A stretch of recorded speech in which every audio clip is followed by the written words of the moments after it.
I'm Jay Moran. I'm Bridget Jaipal Valenza. I'm Thomas O'Neill White. I'm Angela Preston. And I'm Lorenzo Rodriguez. This is What's Next, a dedicated hour to have important conversations about the issues facing the marginalized and underrepresented communities of Western New York and Southern Ontario. We're going to have some real healing. We've got to have space to tell some uncomfortable truth. What's Next continues our mission to discuss race, equity, and the common concerns of Buffalo's East Side and beyond. The suburban area, everywhere. We must work and teach our children.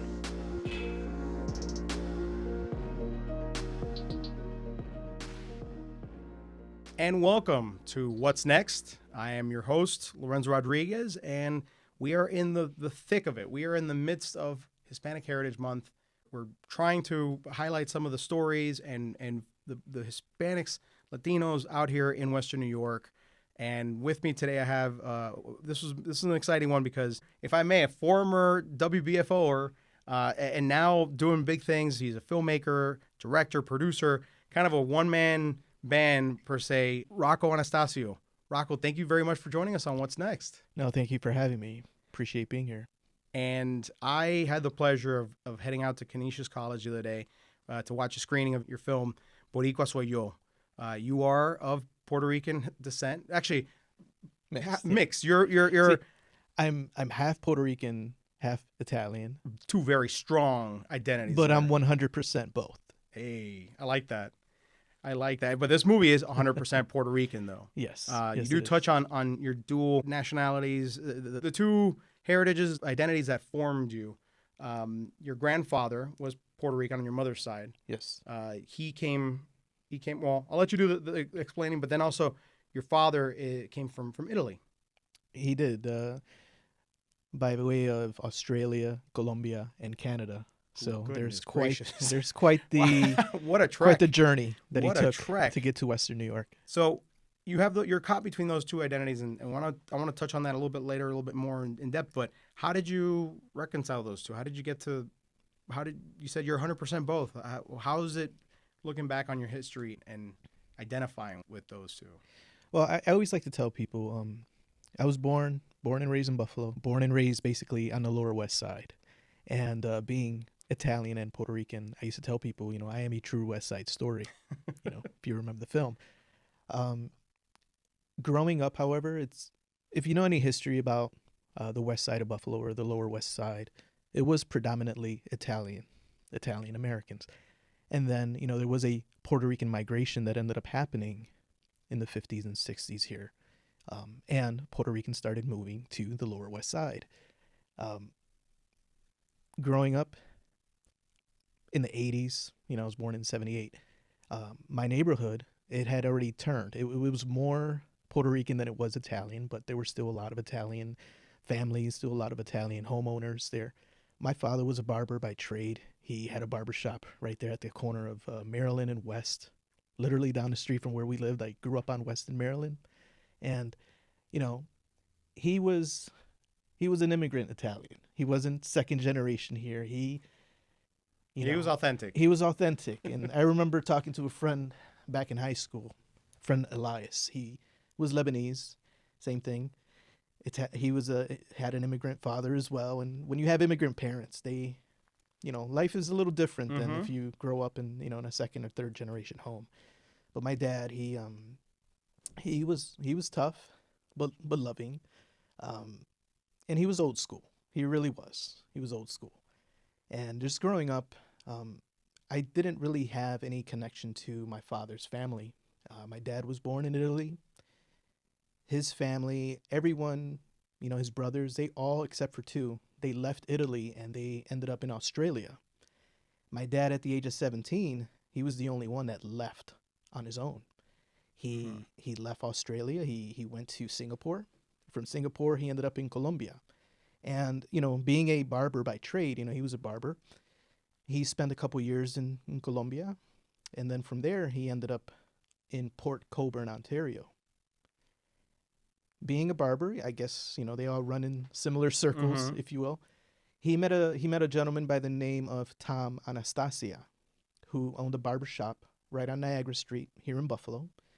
And this gentleman, his shop actually is the Efraim Burgos barbershop. That was Tom Anastasia's shop. It still way back when, being a barbershop. That's awesome. I remember speaking to Efraim, and he had said, yeah, he bought the building from Tom. And I told him the story.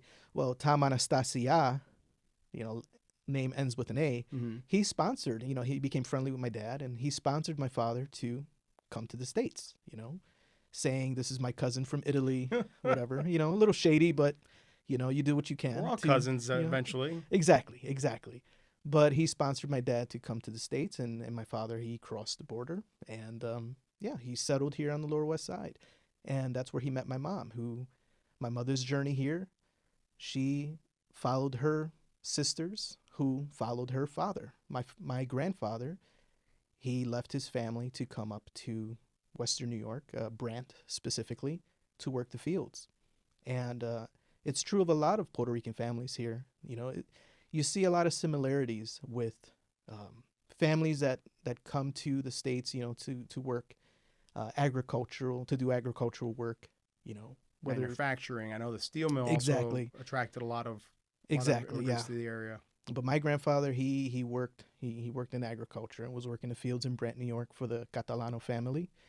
And everyone else followed him. And had a very strong Puerto Rican daughter that was your mother. and now, like, you identify with both, but this film that you've done, this documentary, Boricua Soy Yo, talks right off the bat of your personal experience as a second-generation Puerto Rican here in the U.S. and everything that's gone on the island. What was the moment or the thought that made you realize that you needed to make this documentary? It was it was my second feature documentary film, and my first one was a documentary titled "In Their Words of Service and Sacrifice," and it was a film that I had done to capture the stories of veterans, military veterans who had served in World War II, the Korean War, as well as Vietnam. I wanted to capture their stories before before the end of their lives, in a sense, because, it's like a recipe. If you don't capture those stories, it's the oral tradition that disappears once it's gone. But, for my second film, I wanted to do something a little more personal. I wanted to do something that was more connected to me. I wasn't a veteran. It was a story that I ended up doing, but I wanted to do something that was more tied to my identity or more tied to my history. Thanks to COVID, my full-time job, I work in software, that ended up ending due to budget cuts, and I found myself without a job for a good 6 months in 2020. But that kind of gave me a little bit of freedom to start exploring what am I going to do? What am I going to do? Yep. And the idea came to me. I knew I wanted to do something centered on my culture, centered on being Puerto Rican. And that was it. I figured, let me do something about history. Let me do something about culture. And it just kind of came together. A lot of people were baking and doing puzzles, and you decided to put your creative talents to good use and made a movie, made a film. And it's a great film because it is now on a lot of streamers, right? You can see it currently. Yes, it's on Amazon. It's on Tubi, everybody's favorite low budget streamer. But yeah, I'm really happy with the way the film came out. And I just like to say, the title itself, Boricua Soy Yo. I am Boricua. Well, the reason I titled it that way, if you listen to it, and if you're a native Spanish speaker, it's a little awkward because it should be Yo soy Boricua. Exactly, but I wanted to title it Boricua Soy Yo because I'm not, I'm bilingual, but it's not my first language, Spanish. So I figured I wanted to do something that kind of caught your attention immediately. Also, Yo soy Boricua, that it's a saying that you will hear, if you go into the Puerto Rican community, Yo soy Boricua followed by pa que tú lo sepas, just so you know. So you can go to any already. No, you can go to any seriously. You can go to any Puerto Rican neighborhood, whether it be down in New York City, in the Bronx, South Bronx, wherever. Go to Chicago, Humboldt Park. You go anywhere. And if you were to get on a megaphone and scream, "Yo soy Boricua," you're going to hear somebody scream back, "Pa que tú lo sepa." Which, by the way, is speaking of Spanish and the beautiful refined language that it is, us Caribbean folk, we just chop that thing up and slice and dice it because it should be para que usted lo sepa. No. We say pa que tú lo sepa. We drop. Yeah, I had a buddy drop who's syllables and Peruvian. He says we all speak the Caribbean Hispanics speak Spanish like we have an onion in our mouth. Oye, pescado. They're like, Do you have you ever had carne guisado, yes, or is it carne guisado? You know, and as I don't know, like, but that's the beauty of like our own individual cultures. Mhm. You know, like we have our own traditions, we have our own way of saying things, we have our own way of doing things. And you mentioned earlier that, you know, we're in the middle of Hispanic Heritage Month, and you know, I have my own opinions about Hispanic Heritage Month, but I truly love our own individual cultures for what they are. Mm-hmm. Well, I'm going to ask you about that because there's a lot to unpack there. But you filmed this in Florida, a state we're both familiar with, Puerto Rico and Buffalo, and you start with a very comprehensive look at the history of the island. There's a great source in here, Dr. Luis Martinez Fernandez, who I'm going to ask you about him. But upon getting into this project, was there anything you didn't know about La Isla del Encanto that you didn't know before? There were quite a few things that I didn't know about, you know, about our history, about things that we've like gone through, things that we've, you know, the foods that we eat. Like, why do we eat the foods that we eat? Why do we have the words or sayings that we have? So, for instance, you know, I found it interesting to see the influence of a lot of other cultures from like North Africa, for instance, Mm-hmm. that have had on the islands, on the Caribbean, and specifically in Puerto Rico. The word Boricua is from Borican, which Borican is an original Taino Taino word. Mm-hmm. Yeah, but I mean, like, it's even deeper than that. Like, so for instance, have you ever had an alcapuria? I've heard of it. I have not had one. So an alcapuria it's a fritter. It's fried. Yep. You know, and it comes from falafel. So when Northern Africans started going out to the Caribbean, they didn't have access to a lot of the foods that they were familiar with. One being like chickpeas, garbanzo beans, right? Mm-hmm. So they ended up using what they could on the island. What do you find on the island? A lot of green bananas, a lot of plátano. So that's where alcapuria comes from. So instead of having green, like your chickpeas to make your falafel, they were using what they had on hand. A lot of plantains. delicious plátanos. Another thing, like even the words that we use, okay? I'm sure you've heard ojalá as being thrown out there. I hope. You know, you hope, or God willing. That comes from inshallah, which is an Arabic saying. Well, we had Spanish in Spain, which has just been. We talk about melting pot. Spain was one of the big ones because you had all the Moorish influence. You had some Hebrew influence there too, and then all that came to the Americas, to Central America, to the Caribbean, and you just got mixed in with all the other. No, and you mentioned the Hebrew influence. Like one of the subjects in my documentary is she's a singer. She's a Ladino singer, not Latino, Ladino, and because that's a form of music. Eileen Ramirez. And her background is she is a Sephardic background, which is a Hebrew Jewish background from Spain. This was completely, it just completely blew my mind. I didn't know that we had that on the island. Complex history of all that area down. Like I mentioned, we're all former colonies. We're all former territories. Overall, you had the French, you had the Spanish, you had not particularly in Puerto Rico, but in the Caribbean. There was some Dutch. The Dutch were down there too. So you got so many different sources where things get taken from, then the melded into what's already there. It's a beautiful backdrop for a culture, and it's one that's had an interesting history because, like I mentioned briefly, it's the oldest colony in the world. It still continues to be so, yeah. Has that distinction. And Dr. Luis Martinez Fernandez, very knowledgeable historian of the Caribbean, and one thing I hadn't thought of before is you have the Spanish-American War, which is where the U.S. intervenes, and eventually, because of that conflict, you get Cuba becomes its own independent nation. Puerto Rico, not so much. It becomes a bargaining chip almost in this exchange, and it becomes a U.S. territory at that point in time. Then you go from, in a matter of a few decades, Puerto Rico's been this farm-based economy at the turn of the 20th century, and then all of a sudden, practically, I think, 20 years, it goes into a fully industrialized nation. Operation Bootstrap. Operation Bootstrap. Yes, the first Puerto Rican born elected governor of Puerto Rico, Luis Muñoz Muñoz Marin. Sorry, I was about to say Luis Fernandez. Martinez Fernandez. No, that's our doctor. Who's yeah. Kudos to him. The man knows his stuff. But Luis Muñoz Marin, the first governor of Puerto Rico, right? And he was the first elected governor of Puerto Rico, and he's a very controversial figure on the island. You know, you have a lot of people who truly loved, the changes that he brought forth. But then you also have a lot of people that criticize him.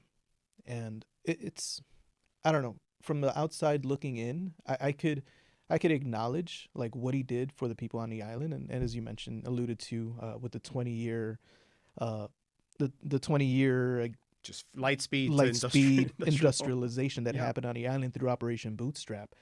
But, to change it from being an agricultural economy to being more industrialized, that's an amazing feat. It really is.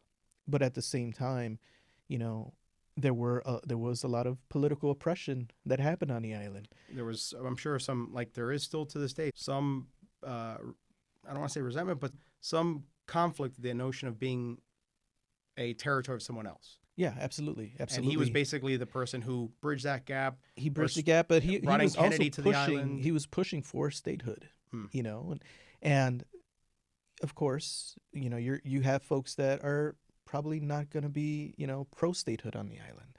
You're going to have people that are going to want to be independent and be their own sovereign nation. And I mean, it's interesting how the island has been a territory of the United States since 1898, after the end of the Spanish-American War.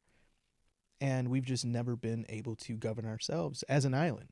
And I'm speaking I'm speaking from, the comforts of living here on the mainland, which people always ask me, what's your opinion on the status of the island?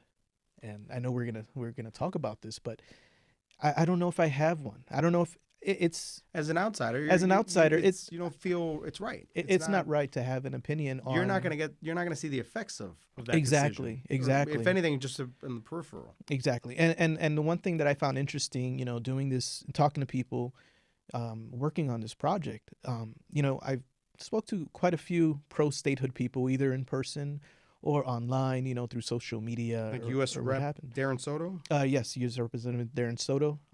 He introduced the pro statehood bill, and because the island, there was a referendum, and he's trying to get the island to become a state. He wants the island to determine at least have the opportunity to say we want this or not. Exactly. I think there was a referendum in 2020, and it was something like 52.5% that voted to become a state. So he and his group that were pushing statehood, or at least the opportunity to have that conversation, took that as, hey, this is a majority. It's a real deal. But you're also going to have people that are going to say it was a sham vote because it really didn't, the amount of people that voted for it, wasn't indicative of the actual population. Exactly. So we're here now. Let's dive into this, because a big portion of the film is about that, the status debate, quote unquote status debate. It's a long running issue that, it starts off with, I guess you can go back to Luis Muñoz Marin, the first governor, and how that was something that was talked about but never quite happened.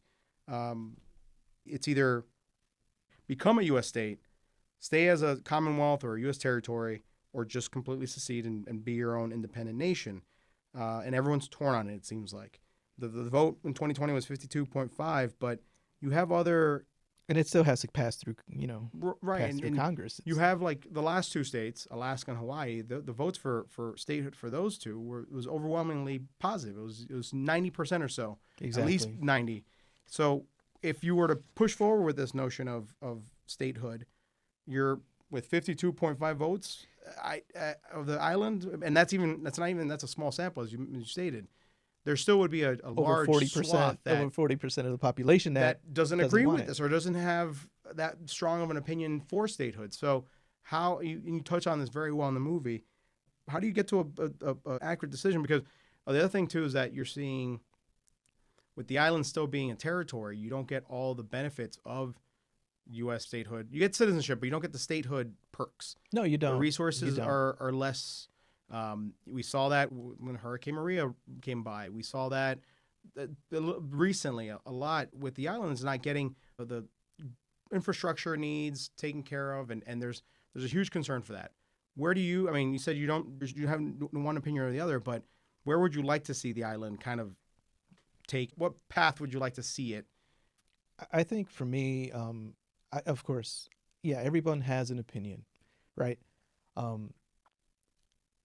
I think the first thing that should happen before they even vote for statehood, before they even vote for independence or continued Commonwealth, is the suspension of the Jones Act permanently.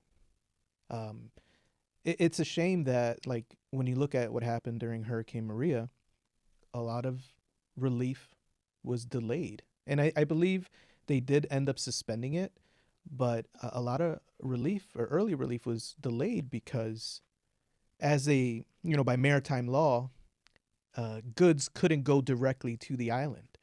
They would end up having to be diverted to Jacksonville, put on a boat, on an American boat, and then sent to the island. And that continues to today. So, like, if I wanted to buy a car, let's say if I wanted to buy a Japanese car, and just to use this as an example, it can't go from a Japanese boat directly to Puerto Rico. It would have to go on a Japanese boat to Miami, Jacksonville, and then transferred over to an American boat, and then sent to the island of Puerto Rico. So it's like that right there. They don't pay taxes in Puerto Rico, but they pay higher prices on food. They pay higher prices on gas.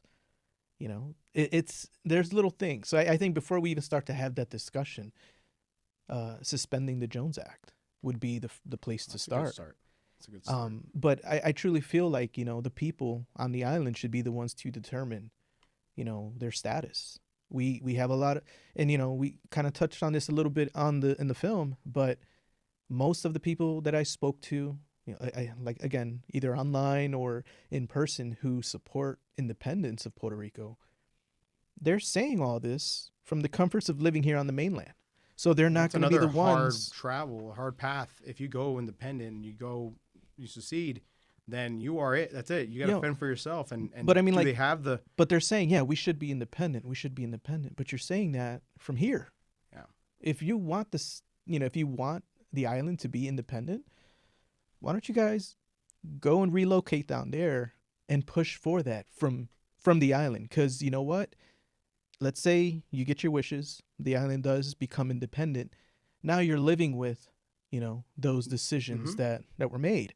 Whereas it's easy to say, oh, we should be independent when you're living here on the mainland. So if the island does become independent, for good or bad, you're still benefiting from living here on the mainland versus having to, I don't want to say suffer consequences, but having to live with what the effects are. Yep. The byproducts of that decision and owning it once you are there making it. And that's why I kind of feel whenever someone asks me, what are your thoughts? Should the island be independent? Should it be a state? That's why I feel like uncomfortable when it comes to like answering that, because no, it's a valid I don't response. have I don't have a dog in that fight. One thing I want to bring up towards the end is we are byproducts of these migrations. I'm Cuban American. My parents got here in the 80s, and there are a lot of issues that have taken place in Cuba that I have my opinions on, but at the same time I'm not of the island. I haven't lived it, so it's hard to opine or give an absolute opinion on things if you're not in it. It's simple as that. I'm speaking with Rocco Anastasio. He's the filmmaker, director, producer, everything of Boricua Soy Yo. And it is a fantastic documentary on the history of Puerto Rico, the influences that worldwide influences, and also its future. You have some great Buffalo Puerto Rican voices in your film, one of which we'll hopefully hear from a little bit later, not the show, but on What's Next, Beatriz Flores. She's the powerhouse force behind El Bate. El Bate is a cultural center. Not only do they do courses for jiu-jitsu, but also bomba. It's a big part of what they do, and that it celebrates the Taino influence. The for those that are unaware of what Taino is, the native indigenous culture of Puerto Rico and the Caribbean. Of a lot of the Puerto Rico, the Caribbean, Cuba, Hispaniola, Hispaniola, all of Cuba, that area. Even Jamaica. I mean, they were all over the. They were seafaring. They would go from island to island, and that was one of the elements that were mixed into all of this identity that we all somewhat share. And you discuss the African and indigenous influence on the island's cultural makeup. But what can you tell us about all these different groups and how they interacted throughout Puerto Rico's history? You look at the way that colonialism kind of shaped the island itself, and look at how slavery shaped America. A lot of people don't really understand or acknowledge the fact that most of the slaves that were brought over the Atlantic ended up in Central South America and the islands. So with that said, the influences that these people brought over to the island that kind of shaped what the island would become, mixing with the native inhabitants of the island. There's growing up, I always heard how Puerto Ricans are made up of Spaniard and Taino and African blood, and we each carry a piece of that with us, and it's true, we absolutely do. However, for me, I always recognize that there isn't a lot of focus spent on the African or on the Taino influence of our cultural identity. It's Hispanic Heritage Month. Hispanic, Spanish, it's very geared towards the Iberian Peninsula. Yep. Where's the African influence in Hispanic Heritage Month? Where's the Taino or native influence in that? It's almost like if you celebrate Hispanic, you're only celebrating like 1/3 of the identity of that culture. And really, in terms of what is Hispanic culture, we can be here all day talking about it, because I don't really believe that there is a Hispanic or Latino culture. It's just so many cultures that exist. We're not one monolith. So I think when I look at like our identity, when I look at the history of the island, seeing organizations or programs or just seeing what like Beatriz is doing over at El Bate, it's enlightening. I love it because it's showing, there's more history to us than rice and beans. There's more history to us than salsa music. And her doing what she's doing with El Bate, it's amazing because it almost goes, unknown in a sense. She's not a huge organization. She's not like the Hispanic Heritage Council of Western New York. She's doing this. Her and her husband are doing this there, and they have programs. They're doing a ton of things for the youth, educating through music, educating through dance. People say, they think about bomba music or like, culturally, as being culturally tied to, the holiday season, bomba plena, whatever. But no, they're actually teaching history through music and teaching history through dance. And a lot of that is tied to African traditions, So I think it's a beautiful thing that she's highlighting that, because a lot of organizations aren't, and it's unfortunate. It really is. You said it. We're not, no one Hispanic quote unquote identity is a monolith. There's so much intertwined in that to unpack it would take a week's worth of episodes, I think. But I guess we can kind of discuss how it is being, as you mentioned at one point, the dichotomy of being a second generation Puerto Rican here in the U.S. and the division that is somehow the informal division you see between American-born Puerto Ricans and native Puerto Ricans. But there's this separate but equal kind of notion there that we can identify as such, Cuban, Puerto Rican, but we're not on the island. So how did you keep your Puerto Rican identity alive here as a American-born I mean, citizen? it was where I grew up, here on the Lower West Side. My mother's first language was Spanish. My father's first language was Italian, but he also spoke Spanish because he spent a lot of time in Colombia. And he, of course, he spoke English as well, and he'd yell at us in all three languages at the same time. That must have been quite the scene. Yeah, but no, it was where I grew up. I grew up on the Lower West Side. It's a Puerto Rican community. Not so much now, because like as people move in, others move out. But growing up in the '80s, in the mid '80s, lower, early '80s, '90s, it was a Puerto Rican neighborhood, and we carry our traditions, and that's the traditions are what keep your culture alive, and it's The whether arts, it be the music, arts, food. We're more than that. We're more than just We that. are more than but that, That's very much an identity. There's American identity, quote unquote, and all those things also get displayed there. But at the end of the day, that's also, there's so much influence from other cultures in American culture. No, absolutely. And yeah, it's all of that. And again, like it was where I grew up. Like I went to school 76, Herman Badillo Bilingual Academy, right here on Tracy by Elmwood, right off of Elmwood. And I'd say, goodness, a good 85% of my teachers were all either Puerto Rican, but they were Latino in some way, shape, or form. So, it was second nature to know that, okay, we could speak English or Spanish in class. Your father, Yes. and how is it keeping that identity alive through them? Because that's a challenge for myself. But how do you tackle that one? Well, in my father's case, so, being someone who is multicultural, it was difficult because my dad was the only one that came to America from his family. There was no one else here. And even though that there's a huge Italian American population here, because I grew up on the Lower West Side, because I was mixed, and because, I don't want to say I'm a mama's boy, but, I was closer to my mother's family because, we had a lot of family here. Mm-hmm. So it's like, here I am. I have probably one of the most Italian sounding names that you're ever going to see. But, if someone were to ask me, I back then I would say, oh, I'm Puerto Rican and Italian. I wouldn't say I'm Italian and Puerto Rican because for me, I felt like I was Puerto Rican first, Italian second, which is, I don't want to say it's a shame, but that's just how it was because that's how I grew up. I grew up in a Puerto Rican neighborhood.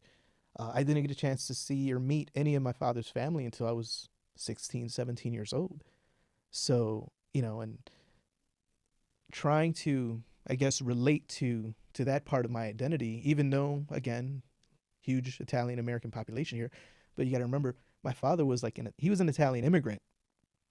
So, the populations here in Western New York, the Italian American populations, they were already here for one or two generations prior to my father coming here. So he was still an immigrant. He wasn't, part of that early migration that came to America, in the early 1900s. And Did he because of suffer any, I guess, difficulty assimilating or getting into the community? I don't know if he suffered any difficulties like that, but, just to kind of, I knew The like language he barrier had, would have he spoke broken English. He did. He spoke broken English. He was darker than I was. My father was from Reggio Calabria. Well, he was from a town in Calabria called Opito Marmettina, which is out in the mountains. I actually had a chance to go visit where my father was born. Can I ask if you had made a pilgrimage out to I did Italy? back in 2008. amazing experience. And but you know, I don't know if he had a lot of difficulties, but part of me, you know, just talking to him, and my father passed away. It's going on, goodness, 21 years now. Part of me does feel that, you know, he didn't have it like as easy as a typical Italian American would have it here, just because, you know, he was a more recent immigrant. He spoke broken English, but again, you know, he was based on the Lower West Side. Like a lot of Italians, a lot of Italian Americans, they ended up abandoning the West Side. They really did, for North Buffalo or for the suburbs, and he stayed there until he died.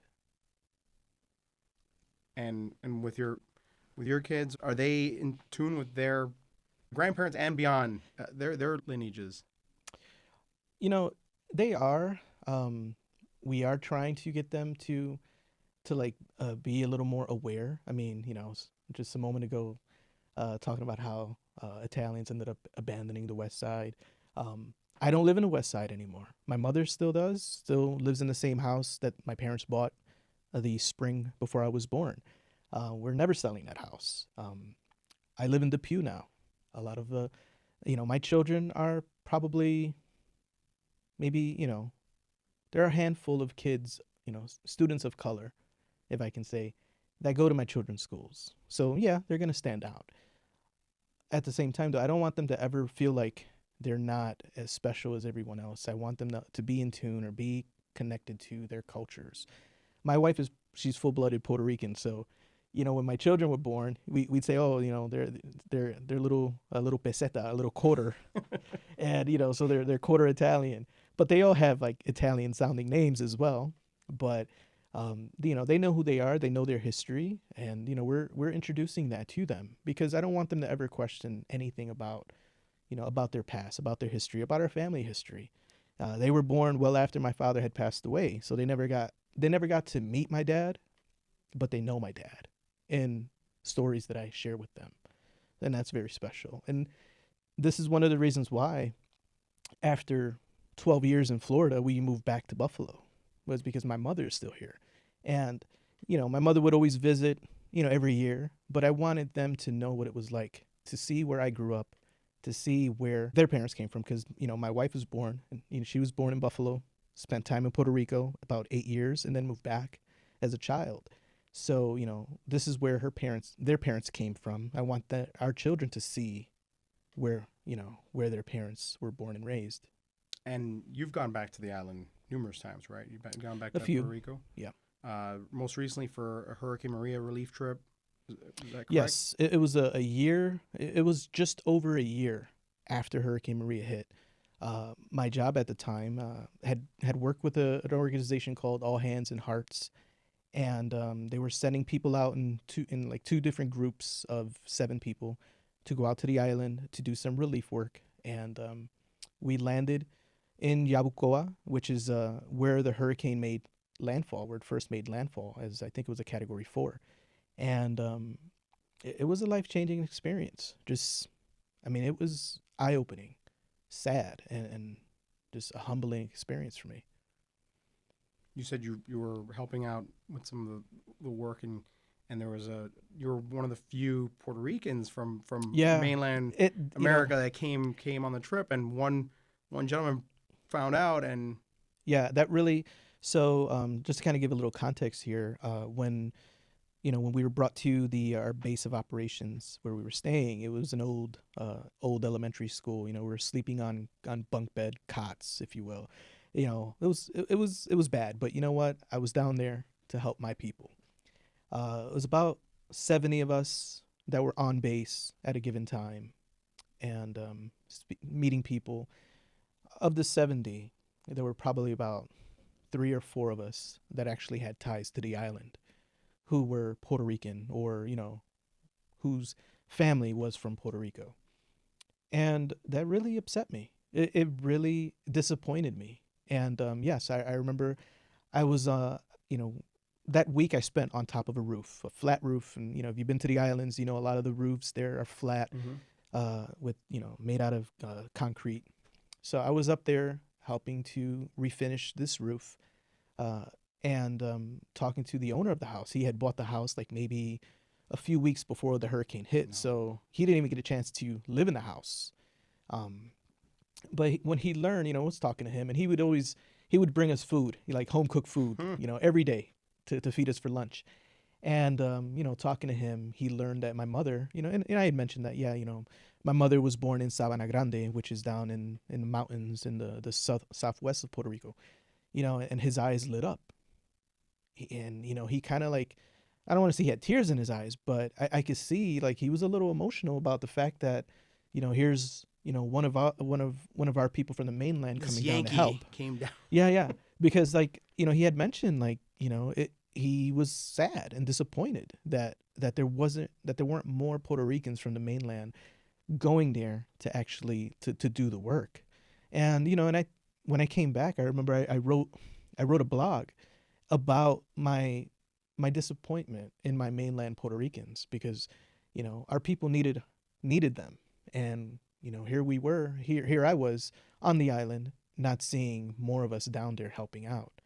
And growing up here, or whether I lived in New York for a number of years for college, and I'd go to Puerto Rican Day Parade every year when I was down there, and everyone's waving their flags, being proud of being Puerto Rican. Everyone's real quick to say, I'm Puerto Rican, I'm Cuban, I'm this, I'm that. Exactly. But when it be comes about to, it. Yeah, but when it comes to actually putting in the work and helping your people when they need that help the most, where were they? And it really upset me. And I don't want to say like I resented people when I got back, but I kind of wanted to call people out, and I'd share like, look, this is a awesome organization, all hands and hearts. If you're just out of college and you're not sure what you're doing, look into it. They'll pay for your flight, they'll pay for your room and board. They just need volunteers to go down there. Well, I hope more folks of Puerto Rican backgrounds watch this film, because just to get that. I mean, I got emotional because I saw a lot of similarities with my background, and like you said, how you were somewhat conflicted about being born here but having that identity.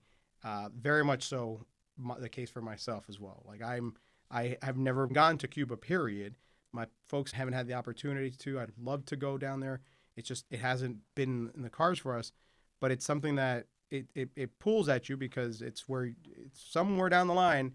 If geopolitical issues were not what they were, I would have been Lorenzo Rodriguez living in Matanzas, in Cuba, and a totally different lifestyle than what I'm having right now. It's a multiverse of. You'd be wearing a guayabera instead of a yes, flannel. I'd be rolling some cigars somewhere. I'd be hauling sugarcane like my dad did in back in the day. Like it's a whole different ballgame, but yeah, it pulls at you, it tugs at you one way or another. And like I said, I hope Puerto Ricans and non-Puerto Ricans alike watch this film to hopefully get an idea, better understanding, because we think of, like you mentioned, Hispanic Heritage Month. You think of the surface level stuff. Puerto Ricans, it's more than Tito Puente, J-Lo, Mark Anthony, and all the cultural ambassadors that we have. Yeah. Cubans are more than just Pitbull. There's more to us all in the Caribbean than that. So I do hope that they get a chance to see it. It's not your first film, correct? It is not. It is my second feature. And it's not your last as well. It is not my last. It is not my last. Can you give us a tease of what's to come? I actually have two things that I'm in the planning stages on. Well, one, I've actually already started filming an interview. I've already filmed one interview, but I'm setting others up as well. So during this other film, it's called Puerto Frito. That's the the working title for it. I want to look at the type 2 diabetes rate in our community. We have, last I saw, the second highest diabetes rate in the nation, behind Pima Indians from Arizona. That really caught my attention. When I was doing Boricua Soy Yo, there were a few things that I wanted to cover. I wanted to cover the sterilization programs that happened on the island, from the 40s, 50s, and 60s, where generations of women were sterilized. They basically were, subject to experimentation. And that's another piece of history that, I heard about it, but I never really got deep into it. There's an excellent documentary out there. I believe it's from the late 70s or early 80s. Hunter College, I believe, is I've seen it on their social media shared, but it's called La Operación. And they interviewed a lot of women who were subject to the sterilization program, and just that empty feeling that it left a generation of women on the island. But that was one subject that I didn't get a chance to cover in Boricua Soy Yo, but the other one was food. And not necessarily the foods we eat, but the foods that we eat and how, like, why we eat the food we eat and the origin of the foods. As I was doing my research on that, I came across the information about how high the type 2 diabetes rate is in our community. And that kind of got my, wheels spinning. Why are we suffering?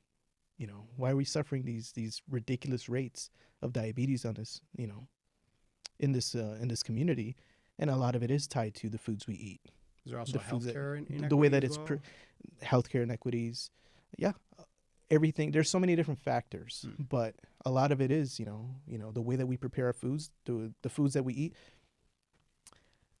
It's funny to me. Puerto Frito is a fantastic name for it because we all love to fry everything. Look, I love my fried food too, but I mean, like, it's just little things. Like, I don't know why. I don't know where it started. I don't understand where this came from, but Vienna sausages is huge in our community. I don't know why.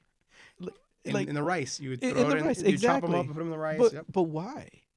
Like different little things, like, and here we are, this little island, in the middle of the Caribbean, and you have a lot of different influences from all these other places that have kind of like seeped into, our culinary. But we've also, because of like the way that we've like migrated out of the island into the different areas here on the mainland, we brought those traditions, but we also introduced others into our cooking. Some of those have been really great, but then you also have a lot of like influences that it kind of affected our health. So that's where I want to take a look at, like, why do we eat the foods we eat, and why are the foods that we're eating like slowly killing us? And are there healthier ways in which we can prepare these traditionally delicious meals that we grew up loving? And I want to look into that. Well, that's a good tease for the future conversation and the future project from Rocco Anastasio. Is there anywhere that folks can get more information about the projects you're doing, the films, and you mentioned a blog? Is that still? Sure. I'm also, you can, for more information, you could always go to my website. It's anastasioproductions.com. Same thing on Facebook, Anastasio Productions. I also have a Boricua Soy Yo Facebook page as well. I'm also a columnist. I write monthly for the Buffalo Latin Journal, so you could also read my works there as well. Perfect. Rocco, thank you so much for joining us today on What's Next. Oh, thank you. Thank you for having me. I really appreciate the time. And you've been listening to What's Next on WBFO and WBFO HD1 Buffalo, WOLN Olean, and WUBJ Jamestown, your NPR station.